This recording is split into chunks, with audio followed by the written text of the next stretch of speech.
সৌদির আজকের নিউজ। নতুন উচ্চতায় সৌদি আরব থেকে প্রবাসীদের রেমিট্যান্স, বিস্তারিত জানতে ভিডিওটির শেষ পর্যন্ত দেখুন। মধ্যপ্রাচ্যের দেশ সৌদি আরব থেকে প্রবাসীদের পাঠানো রেমিট্যান্স ২৫ মাসের মধ্যে সর্বোচ্চে পৌঁছেছে। গত জুলাই মাসে সৌদিতে কর্মরত বিদেশিরা নিজ দেশে পাঠিয়েছেন ১,২৯১ কোটি রিয়াল বা $৩৪৪ কোটি, যা ২০২৩ সালের জুলাইয়ের তুলনায় ২১% বেশি। আরব নিউজ জানিয়েছে, একই সময়ে সৌদি নাগরিকরা ৫৮১ কোটি রিয়াল বিদেশে স্থানান্তর করেছেন, যা গত বছরের জুলাইয়ের তুলনায় ০.২৫% বেশি। এর আগে মে মাসে প্রবাসীদের নিজ দেশে পাঠানো রেমিট্যান্সের অঙ্ক নতুন উচ্চতায় ওঠে।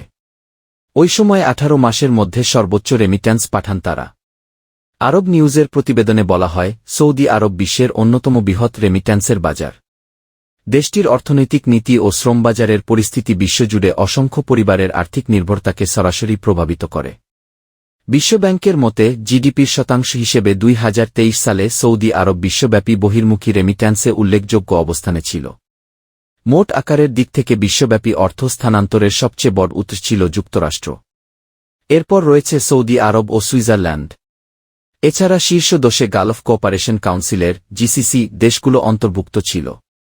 অন্যদিকে মার্কিন পররাষ্ট্র দপ্তরের এক প্রতিবেদন অনুসারে, সৌদি আরবের রেমিট্যান্স বিশ্ব অর্থনীতিতে একটি গুরুত্বপূর্ণ ভূমিকা পালন করে।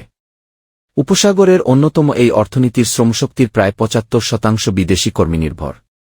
এদিকে সাম্প্রতিক সময়ে সৌদি আরব এবং বৃহত্তর মধ্যপ্রাচ্য ও উত্তর আফ্রিকা অঞ্চলে রেমিট্যান্স প্রবাহ ডিজিটাল প্ল্যাটফর্মের উত্থানের কারণে নতুন রূপান্তরের মধ্য দিয়ে যাচ্ছে। ব্যাংক ও এক্সচেঞ্জ হাউজের মতো পুরনো পদ্ধতির পাশাপাশি ডিজিটাল প্ল্যাটফর্মগুলো অর্থ স্থানান্তরে আরও সুবিধাজনক, সাশ্রয়ী ও নতুন কৌশল প্রস্তাব করছে। প্রতিবেদন অনুসারে, সৌদি আরব ও এমইএনএ অঞ্চলের নিয়ন্ত্রক সংস্থাগুলো এই রূপান্তরকে সহজতর করার জন্য গুরুত্বপূর্ণ ভূমিকা পালন করছে।